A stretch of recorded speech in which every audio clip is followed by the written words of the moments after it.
Bueno, lo que anunciabas hace un momento, Laura, lo que decíamos también al principio de esta emisión, nos da mucho gusto en estos viernes musicales que tenemos en Noticias 22, poder escuchar música en vivo, Laura. Vamos a poder disfrutar además de un instrumento que no con frecuencia vemos y además no solamente tiene una tradición muy importante en el norte con la música norteña ranchera, sino también dentro de la música de concierto, de la música llamada culta. Juan Arturo Brennan, platícanos de qué se trata esta sorpresa Hola Laura, tan grata. hola Womansing. ¿Qué tal? En efecto, este gentil caballero que está aquí conmigo es Antonio Barberena y lo invité justamente para que nos hable un poco y por supuesto que haga un poco de música para nosotros. A partir de lo que dijiste, Laura, el acordeón sí tiene una reputación popular importante en distintos géneros, lo que mencionaste y muchos otros, pero muy poca gente sabe o conoce la versión que hay que llamar por su nombre el acordeón de concierto. Antonio, bienvenido, qué bueno que nos acompañes esta noche. Buenas noches, gracias por la invitación, muy amables. Básicamente invité a Antonio, además de para darles a ustedes a conocer esta vertiente del concierto del acordeón, porque en meses recientes estuve trabajando en algunos proyectos radiofónicos con sus discos, una serie de discos de los que más adelante voy a hablar más precisamente, que son 3 volúmenes llamados Acordeón de Concierto, un par de volúmenes de música de la época porfiriana, ¿sí? Un disco de música virreinal, latinoamericana y un poco más moderna que se llama Lux Novo Hispanicus, en fin, un repertorio realmente buenísimo. Antonio, antes que nada, el instrumento. Estamos acostumbrados en buena medida a las teclas, al teclado tipo piano. Tú tocas un instrumento que a mí, te confieso, me hace bolas el cerebro. Pensar cómo te organizas cerebro, mano, dedos, etcétera, para tocar un acordeón cromático de botones. Sí, así es, el cromático. ¿Qué particularidad tiene este? La ventaja, por ejemplo, es que las octavas quedan muy cerca. Esa es una. Segunda, estos acordeones pueden llegar a tener hasta 5 octavas en cada mano. De manera que puedes tener un repertorio mucho más amplio, inclusive polifónico. Y la tercera es que como las notas están muy cerca, puedes tener ciertas posiciones y distintas maneras de interpretar el mismo pasaje según se te vaya acomodando más. ¿Dirías que es un instrumento más completo por sus facilidades técnicas que el acordeón tipo piano? Puede ser más completo tal vez para ciertas obras de ciertas características más brillantes, vamos a decir de una manera más fácil así, brillantes, eso sí puede ser. Pregunta absolutamente indispensable, considerando que en efecto tu instrumento es considerado como instrumento popular, whatever that means, como dirían los británicos, el público. ¿Qué tanto se te acerca el público cuando tienes presentaciones en vivo? ¿Cómo le ha ido a tus discos? Es decir, ¿has abierto brecha en este asunto del acordeón de concierto? Sí, así es. Hemos picado piedra, básicamente. La respuesta general es casi la misma. ¿Cómo es posible que un instrumento de estas características pueda provocar y generar tantos sonidos diferentes, tantos estilos? Y sobre todo que pueda ser, como lo es un instrumento solista. Esa es, yo creo que la parte fundamental del acordeón. Lo hemos visto acompañado de otros instrumentos, la guitarra, el bajo sexto, el bajo, en fin, pero es un instrumento netamente solista. Y eso creo que es el punto que habría que cuidar siempre cuando se toca. Bueno, y no solo eso, Laura Womansing, amigos del auditorio, además de todo, este acordeón que trajo Antonio hoy, además que es un acordeón cromático de botones, está, ¿cómo diría yo?, aggiornato, como dirían los italianos, a la tecnología. Es un acordeón MIDI.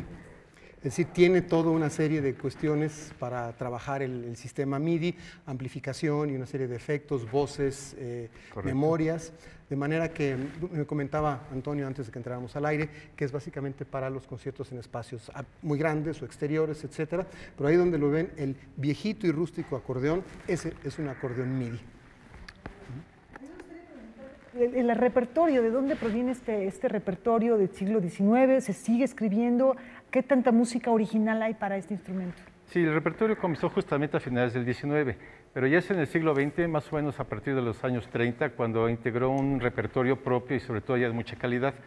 Concretamente en Alemania y en Rusia fueron los países donde más se buscó que el instrumento tuviera el repertorio prácticamente del mismo alcance que un piano, un órgano, un arpa, digamos así.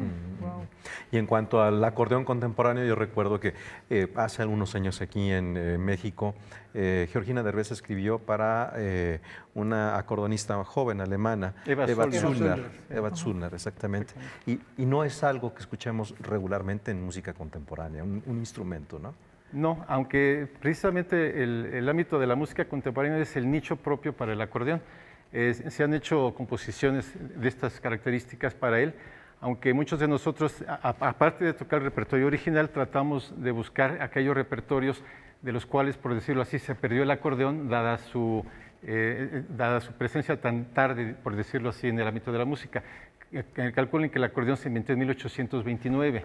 Entonces prácticamente se perdió barroco, clásico, es decir, épocas muy fundamentales de la música. Entonces tratamos de traerlas acá a través de transcripciones, Bach, Mozart, en fin, para que tenga un poquito de repertorio en todas las épocas posibles. Claro.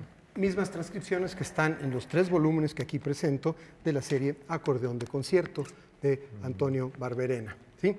Justamente ahí están esas transcripciones, además de algo de música original, y realmente créanme que la calidad de las transcripciones y la interpretación es muy, muy notable. Literalmente estamos enfrentados aquí a un mundo probablemente desconocido. Ahora bien, Laura Guamán, sin amigos, si ustedes creen que yo hice a Antonio venir cargando el acordeón, nada más para que lo cargara y para que lo enseñara, pues no.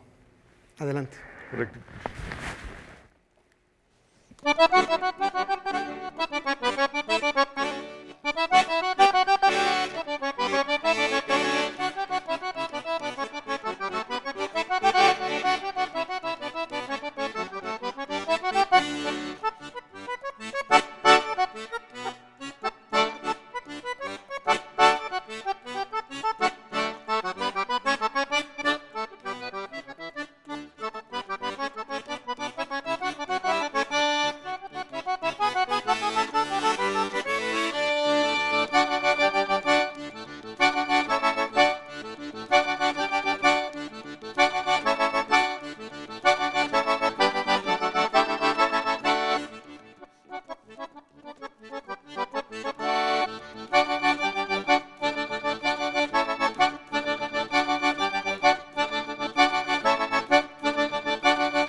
Wow.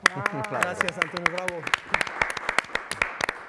Debo comentarles que algún derecho se gana uno estando sentado aquí en esta periquera, y eso fue una petición mía que le hice específicamente a Antonio para que tocara hoy.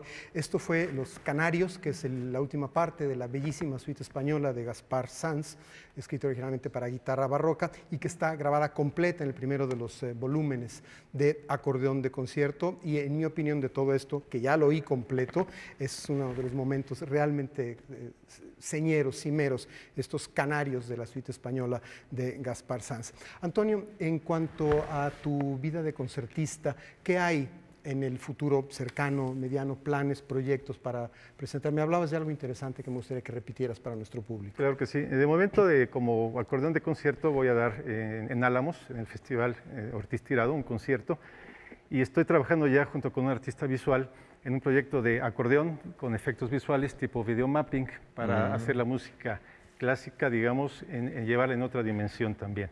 Vamos a ver cómo resulta este método.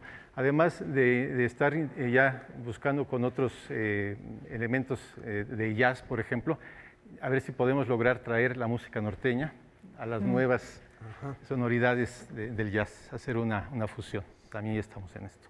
Eso hace una auténtica novedad, no se me había ocurrido. Jazz con redoba. ¿Sí? Jazz con acordeón y redoba, eso suena como una idea realmente muy, muy, muy notable.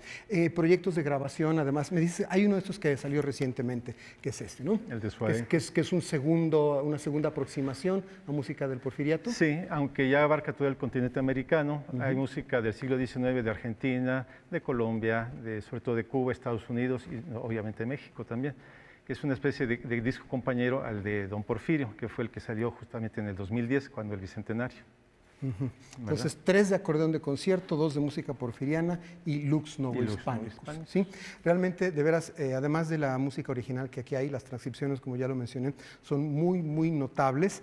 Y una de las cosas que más me ha traído de este repertorio tuyo grabado que he escuchado es el manejo realmente rico y sabroso del bajo, de toda la parte del bajo, sobre todo en aquello que se acerca a la música barroca, donde el concepto del bajo continuo y todo aquello lo has transformado de una manera muy rica, es decir, se siente pesado en el mejor sentido de la palabra ese registro del acordeón. ¿Sí? Justamente sí, porque cuando se trabaje en acordeón se tiene que pensar que estamos ante un órgano.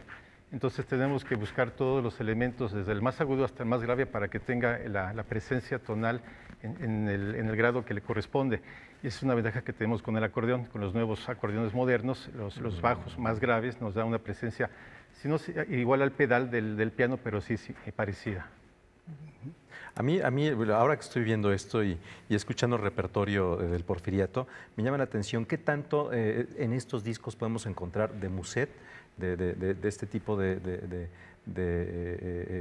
este género, si se puede llamar así, es francés. Sí. Y también Juan Arturo mencionaba el repertorio ruso, polaco, tiene unas cosas maravillosas, por ejemplo, Mussorgsky, ¿no? Sí, correcto. En el disco primero grabé precisamente una sonata de un compositor ruso de los años 70. Solotaryov. Solotaryov, Sí, ¿verdad? justamente. Que es un muy conocido acordeonista y compositor para el instrumento. Vladislav. Vladislav Solotaryov. Vladislav Solotaryov. Y hay una compositora rusa que también ha compuesto bastante, que es Sofía Gubaidulina. Gran compositora. Gran compositora claro, también. claro. Tiene muchas obras para acordeón. Ajá, además de óperas. Justamente, exactamente. Y la música Musset, por supuesto, es la que identifica propiamente la música francesa, que también la tenemos dentro del repertorio, en el ámbito más bien de la música del New Age, en este caso, por ejemplo, música de Richard Galliano, este acordeonista que ha venido. Claro, un virtuoso del acordeón. Exactamente, sí. sí, hemos estado ahí también con él. Y su música pues tiene, por supuesto, mucho crédito, mucho énfasis aquí en México. Y no sé si nos dará tiempo de escuchar algo más, porque nos están Yo creo que diciendo como despedida, sí, nada más recordar que además que mencionaste a Eva Zollner, que ha venido ya varias veces a trabajar con compositores mexicanos, estuvo recientemente Cervantino Timo Pohjonen, Sí. que es un formidable acordeonista finlandés, donde hay otros como Matti Rantanen, el trío Fratres, es decir, hay una cultura moderna del acordeón muy interesante. Antonio, mil gracias por haber venido esta noche. Al contrario. Hueman Sin Laura, gracias por tenernos aquí en Las Periqueras. ¿Y te parece, nos despides y te despides con algunas notas? Por supuesto, Mil gracias. sí. Con todo gusto.